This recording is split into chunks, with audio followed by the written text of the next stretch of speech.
I would like to maybe touch upon the recent, well, ongoing events of hate speech and racism and physical violence against marginalized communities, specifically Asian Americans. And I was wondering if you might be open to just like taking maybe a moment of silence for the people who have been murdered in the last, I don't know, year, 5 years, Yeah. decade. Victims who are on the other end of hate speech and vilified through stereotypes online, through media outlets.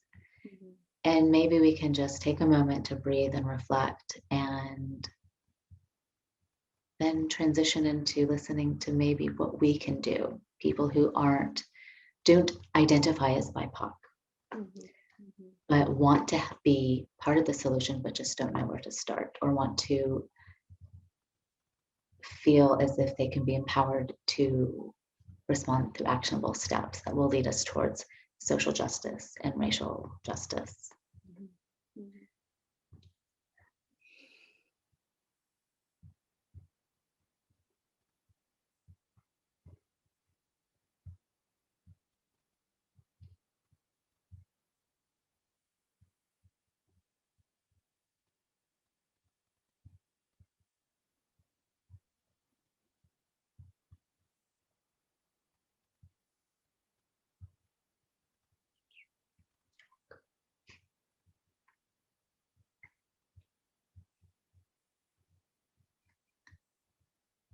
It's hard.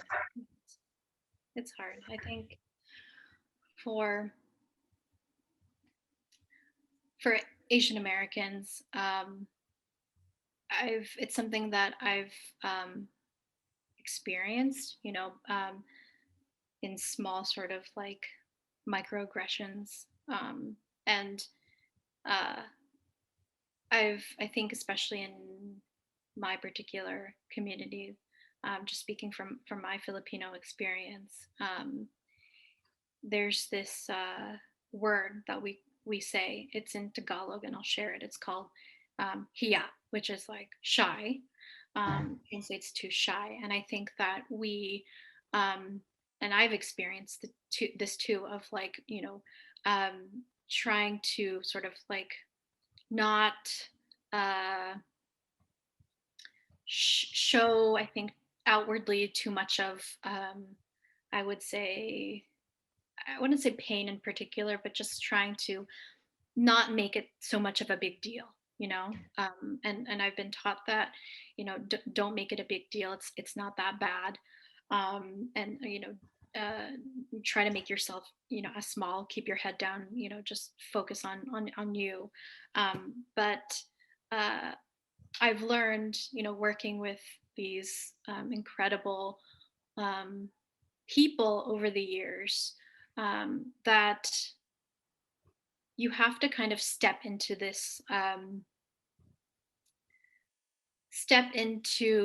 I would say, step out of the shadows. I've witnessed time and again, hearing stories of these peace activists, and they have this fearlessness and this courageous spirit that, despite all of that pain, they're still fighting. And that has inspired me, because I feel like I don't want this like, I don't want to be hiya anymore. I don't want to be shy about it anymore. And that's what's keeping me, and keeping me from breaking down, is like, I cannot hide this anymore.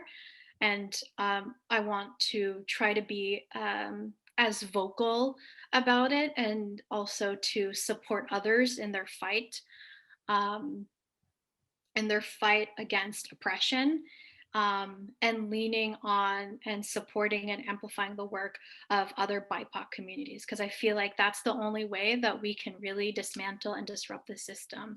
Absolutely. And I've it's been difficult actually in sort of like, my community, is that there's just a lot of conversations about, there's even, what's interesting is that even in the Philippines, there's this um, issue with classism, and colorism, right? And that's really hard to shake, especially when it's just kind of so much ingrained into our culture. And so, sort of as the new generation, um, it's really inspiring to see other BIPOC communities stand together, and to show sort of the previous and I would say older generations that um, this can work if we come together. This could really work. And so that's what I'm hopeful for, and really proud, that proud to be sort of the new generation, um, and supporting other communities too, because I think what really is the bigger issue is you know white supremacy, right? Yes. And I am continue to learn from, and continue learning from other communities, the Black communities, the Latino communities, leaning on each other, um, because yeah, as I said, that's the only way to disrupt the system. I absolutely agree. And I can identify and empathize with this experience. I grew up Iranian and American in the southern part of the United States, and I faced extreme social inequality as a result of having to explain what my last name means. And then people just looking at me as if they were horrified Mhm.